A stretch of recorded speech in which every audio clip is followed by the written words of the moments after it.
Bobby Gigantoni, nilinaw ang pagkansela ng mga natitirang aktibidad sa Kasanggayahan Festival 2024. Para sa detalye ng balita, pakinggan po natin.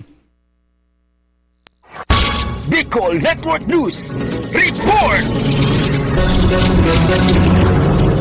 Ipinaliwanag ni Bobby Gigantoni, Provincial Tourism Officer ng Sorsogon, ang dahilan sa likod ng pagkansela ng natitirang aktibidad ng Kasanggayahan Festival 2024. Aniya, ang desisyon ay dulot ng matinding epekto ng magkasunod na Bagyong Christine at Pipito na nagdulot ng malaking pinsala sa buong rehiyon ng Bicol, kabilang na ang Sorsogon. Ayon kay Gigantoni, ang hakbang na ito ay alinsunod sa direktiba ng Provincial Government at ng Sorsogon Provincial Disaster Risk Reduction and Management Office o PDRRMO. Kasabay nito, binanggit din niya ang pagsunod sa kautusan mula sa Malacanang na nag-aatas ng mas mahigpit na pamamantayan sa pagsagawa ng mga selebrasyon sa buong bansa bilang pakikiisa sa mga naapektuhan ng kalamidad. Samantala, dagdag pa nito na hindi rin angkop na ipagpatuloy ang festival sa Desyembre dahil sa pagpasok ng panahon ng Kapaskuhan. Sa kabila ng pagkansela, nagpaabot naman ng pag-unawa ang lahat ng mga kalahok at tiniyak na susuportahan pa rin ang susunod na Kasanggayahan Festival 2025. Para sa Bicol Network News, ito po sa Mega Patrol number 28, Jomar Hestre Tatak. Tunay